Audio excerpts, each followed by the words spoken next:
Hello, everyone. Greetings from Toronto.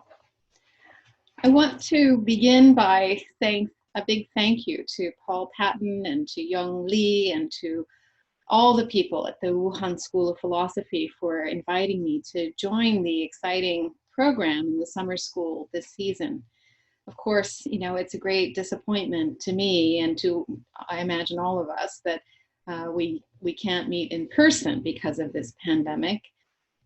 But I'm very grateful to be included in the program.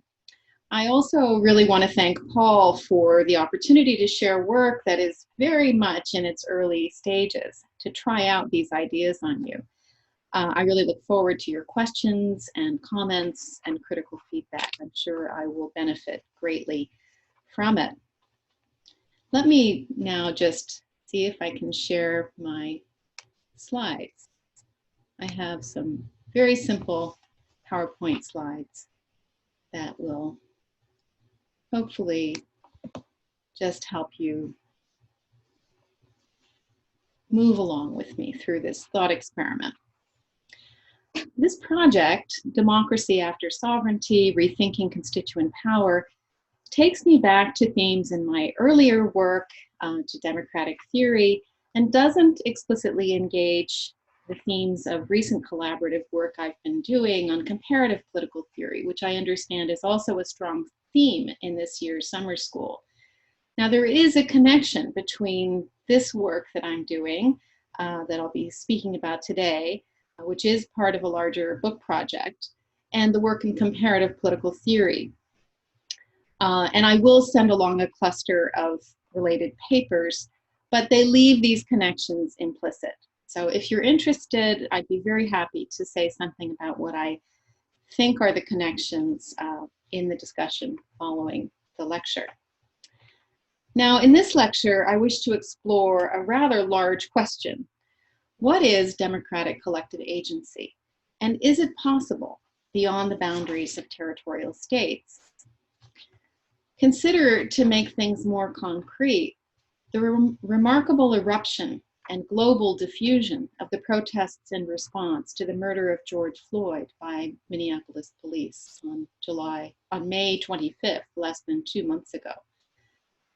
As the protests gained momentum in US cities, they sparked solidarity protests on every continent, in Bristol and Brussels, Buenos Aires and Rio de Janeiro, in Sydney, Australia, and Wellington, New Zealand, in Seoul and Tokyo, in Cape Town and Lagos, in Beirut and Jerusalem.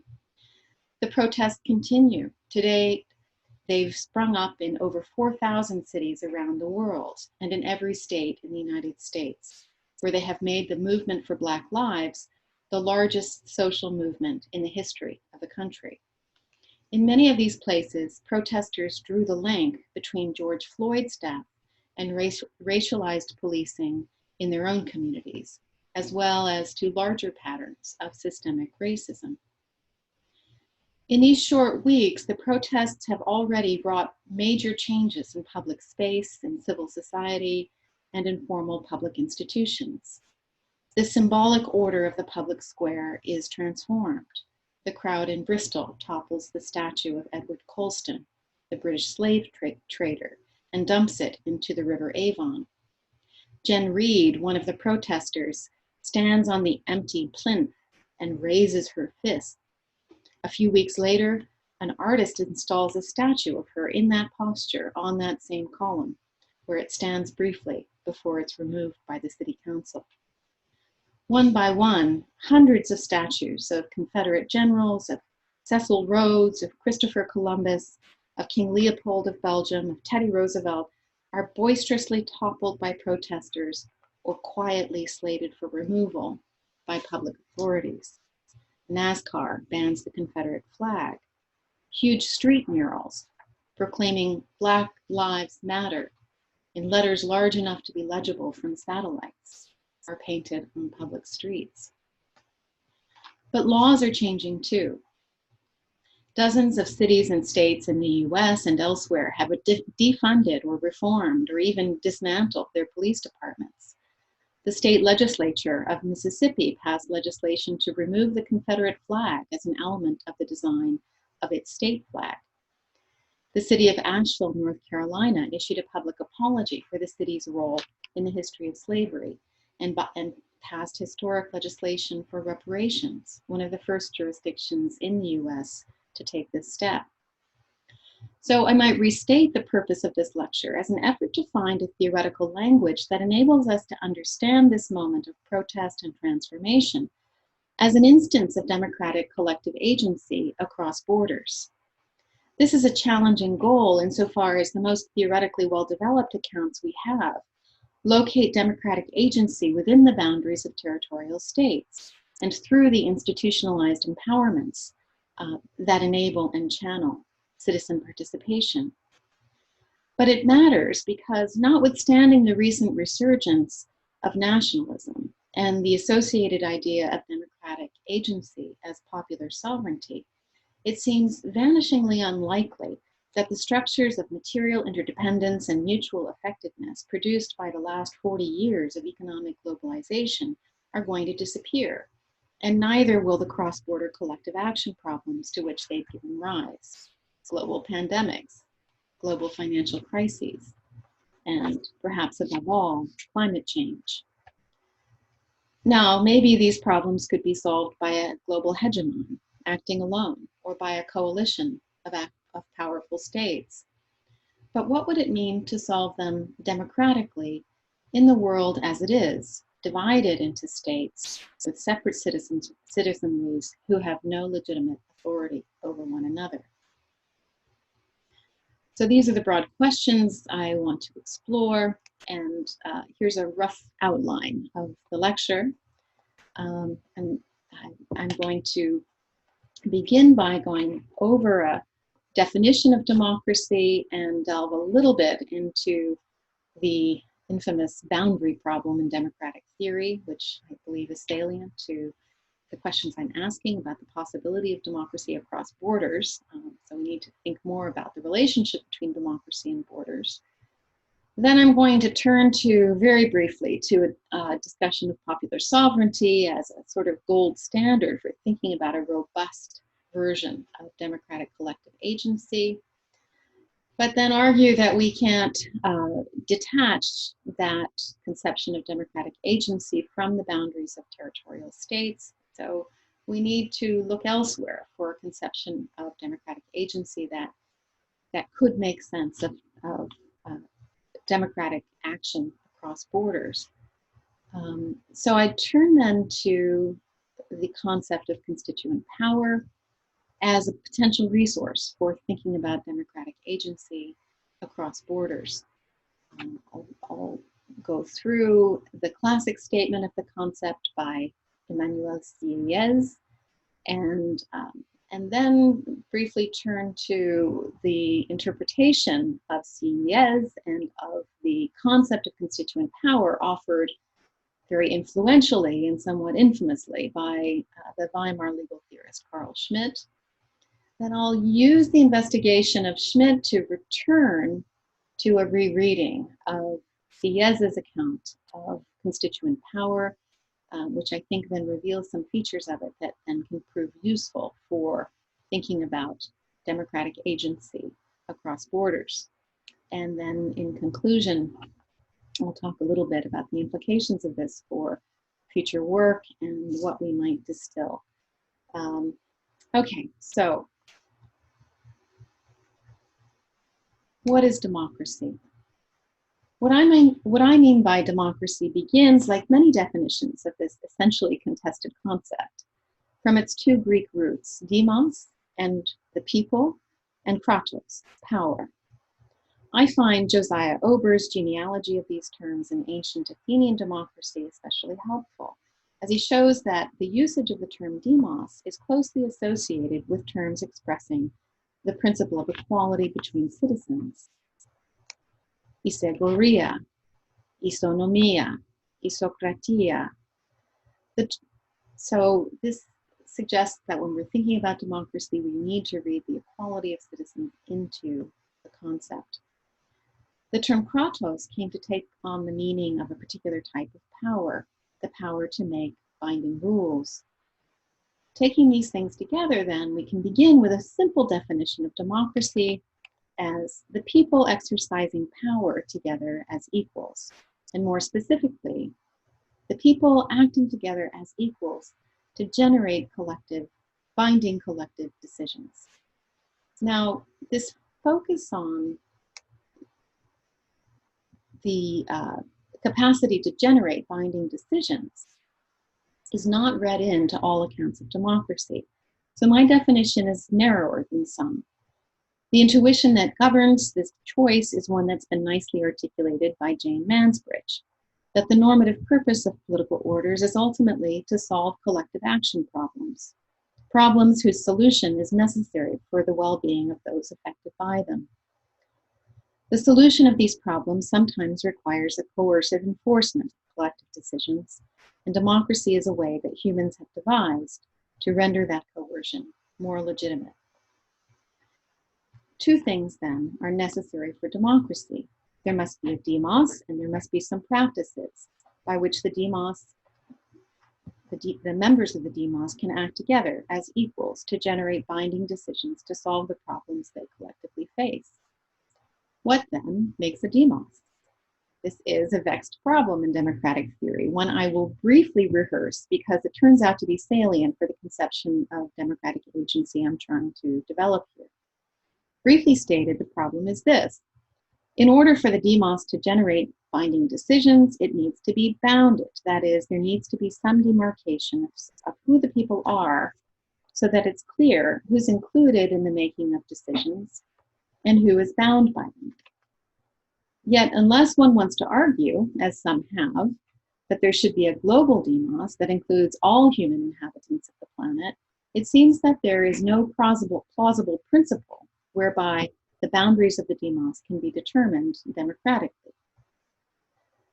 Let me very briefly summarize some of the key positions on how the boundary problem can be solved legitimately, even if not democratically.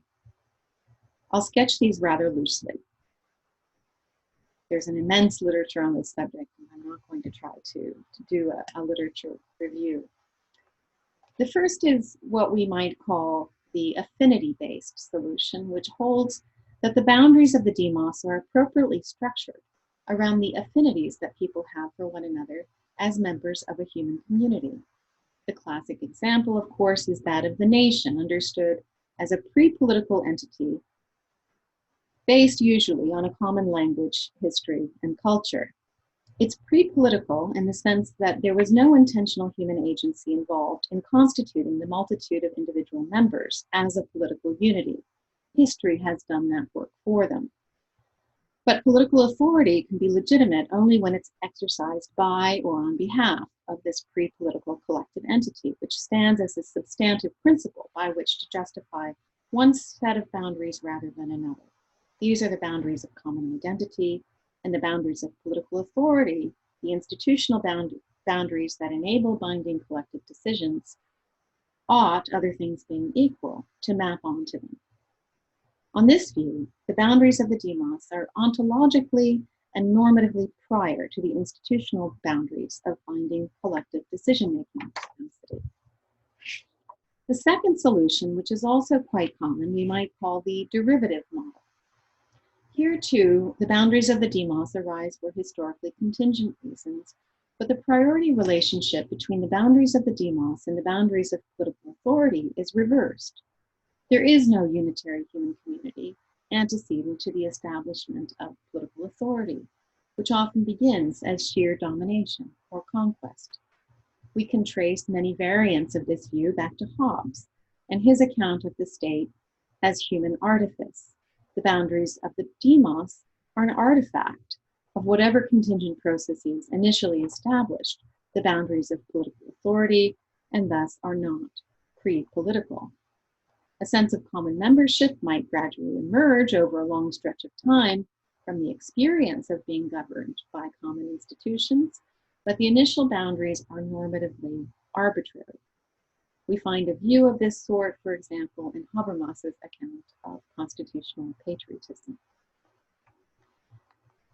Two other variants of the derivative solution to the Brownlee problem are worth mentioning briefly because they are fairly recent innovations in democratic theory that open up the possibility of demoi whose boundaries are not defined by those of the territorial state. The first is the all-affected interest principle, which holds that decisions are democratically legitimate only when they include in their making all those who are affected by them. For example, if a decision in one state, say to build an air-polluting industry, affects people on the other side of the border in a neighboring state, then those people should have a say in that decision. The second is the all-subjected principle, or all-subjected persons principle, according to which all whose conduct is regulated by a coercive authority should have standing within its decision-making and enforcement procedures. For example, if a non-citizen migrant worker is subject to the police power of a state, they should have rights against the state, potentially including rights of political participation. It's also possible to imagine variations on these themes in which the boundaries of the demos have no territorial reference at all, as for those who argue that all of those affected by a transnational corporation's activities should have some role in setting its policies. There are many variations on these themes in the literature.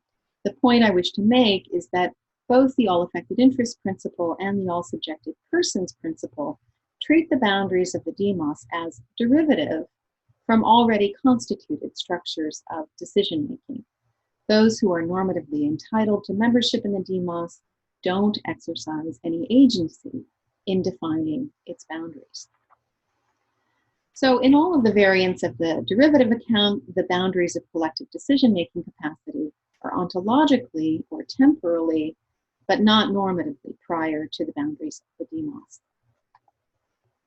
Finally, there's what we can call the associative solution, which doesn't treat the boundaries of the demos as provided either pre-politically or as derivative from already existing structures of power, authority, or rule. Rather, the boundaries of the demos arise from the political activity through which its members form a joint intention to organize an institutional order to generate binding collective decisions. There are, of course, purely voluntarist accounts of this solution in which the associative ties formed between individuals are themselves the result of their intentional choice, as in Locke's social contract, but these are fictive.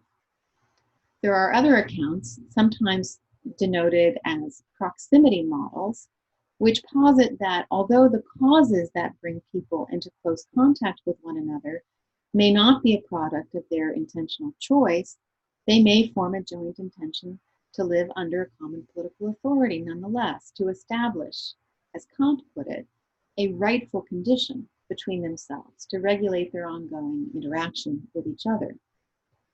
On associative accounts, the boundaries of the demos are not simply derivative from the boundaries of coercive authority, but rather are self-authorized. Now, the normative appeal of the associative solution of the boundary problem is twofold. The first reason is tied to a particular understanding of the value of democracy, one that not all democracy's defenders share. Broadly, democratic theorists define democracy as either instrumentally valuable or intrinsically valuable. On the instrumental view, democracy is valuable because it serves other substantive ends that we have independent reason to value, such as welfare or self-development or justice. On the intrinsic view, democracy is valuable as a form of collective autonomy. That is, being able to see ourselves in some way as the authors of the collectively binding norms we live by. This intrinsic account of the value of democracy is especially important for those who place value on collective self-determination, the self-determination of peoples, for example. Not having political and legal orders, even ones that meet some standards of legitimacy, imposed externally on the collective. Broadly speaking, just to give you an example, this is the position that Anna Stilts has recently mapped out in her justification of territorial sovereignty, which includes a defense of collective self-determination and a robust critique of colonialism. Now, both the affinity solution and some versions of the derivative solution to the boundary problem are compatible with the view that democracy is intrinsically valuable, just because it is a form of collective autonomy. But I'm not going to go into that. This brings me, though, to the second reason for the normative appeal of the associative account, namely that it opens up the possibility that, at least in some circumstances, the boundaries of the demos might themselves be a product of democratic collective agency through political action aimed at forging a joint intention to establish legitimate collective decision-making capacity. This might occur after the fact, which makes the view compatible with the derivative account, but it's also possible to imagine the establishment of political authorities from the outset, ab initio, such that the boundaries of the demos are established concomitantly with the boundaries of collective decision-making capacity. It therefore opens up possibilities for thinking about democratic agency beyond the state.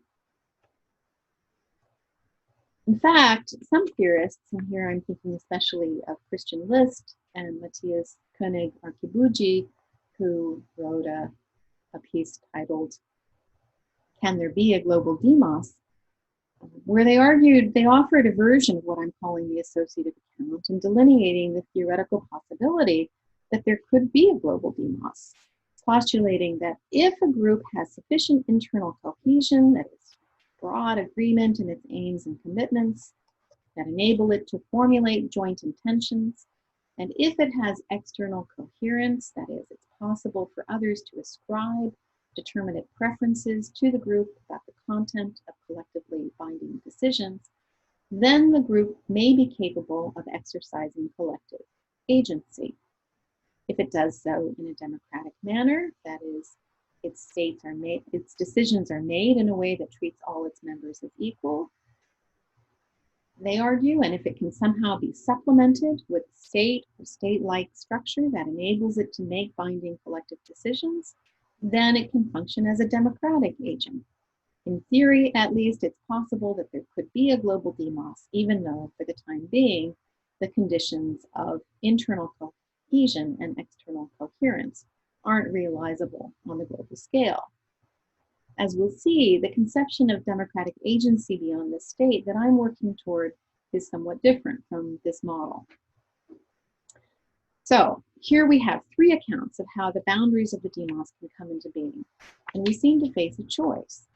Either the boundaries can be forged democratically, that is, through the self-authorization of the members of the demos to share a common political order, through processes that treat them as equals, or the boundaries of the demos can be defined derivatively from already existing structures of power, authority, and decision, which makes it possible to imagine democratic orders across state boundaries, but we can't have both, at least not until a global demos is possible.